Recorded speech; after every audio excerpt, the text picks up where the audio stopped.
Welcome to Padma's cooking food. ఇవాల్టి వీడియోలో మామిడి తురుముతో ఉసిరికాయ పచ్చడి.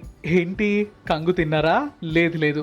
ఈ ఊరగాయ పచ్చడి పూర్తయిన తర్వాత చక్కగా వేడివేడి అన్నంలో కలుపుకొని తినండి చాలు. మామిడి తురుముతో ఉసిరికాయ ఊరగాయ అండి. ఇది విత్తనాలు తీసేసి ఇలా ముక్కలుగా కోసుకోవాలి.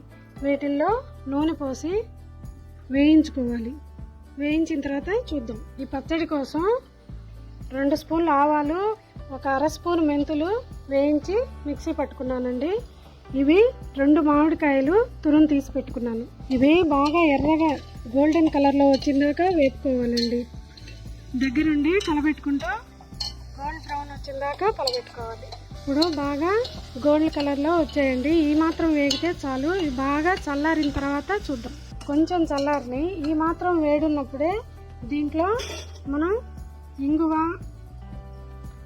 ఒక 1/2 స్పూన్ ఇంగువ అండి, ఒక 2 చిటికెళ్ళు జీలకర్ర పొడి వేసుకోవాలండి. మనం వేయించుకున్న ఉసిరికాయలు బాగా చల్లారాయండి. దీంట్లో నేను ఉరామారిగ్గా వేస్తుంటానండి. 2 స్పూన్లు ఉప్పు, 1/2 స్పూన్ పసుపు, ఒక 1/2 కప్పు కారము, వెల్లుల్లి రెబ్బలండి, పచ్చివే వెల్లుల్లి రెబ్బలు. అలాగే ఇందాక మనం ఏమైతే మెంతులు, ఆవాలు వేయించి పొడి పట్టుకున్నామో ఆ పౌడర్ కూడా.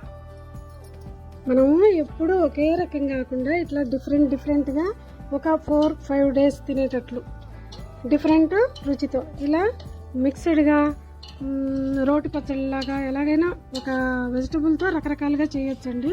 ఇలా మీరు కూడా ట్రై చేసి టేస్ట్ చూడండి, చాలా బాగుంటుంది. ఇప్పుడు దీంట్లో మనం తురుముకున్న మామిడికాయ తురుము కలుపుకుందాం. దీంట్లో మనం ఇందాక తురుము పెట్టుకున్న మామిడికాయ తురుము కలుపుకుందామండి. ఇది పచ్చిదే, నేనేం ఉడకపెట్టలేదు.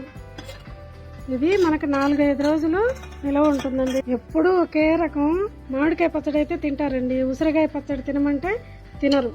అందువల్ల అప్పుడప్పుడు ఇట్లా డిఫరెంట్గా కంటికి ఇష్టమయ్యేటట్టు పెడితే మన పిల్లలు తింటారండి. ఇది ఆరోగ్యానికి ఆరోగ్యం, చాలా మంచిది. నేను ఇలా ట్రై చేశా.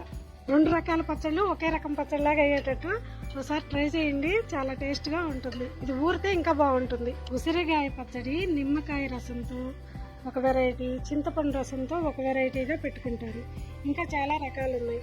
నేను మామిడి తురుముతో ఉసిరికాయ ఊరగాయ అంటే నిల్వ పచ్చడి పెట్టానండి. ఒకసారి ట్రై చేసి చూడండి. ఓకేనండి.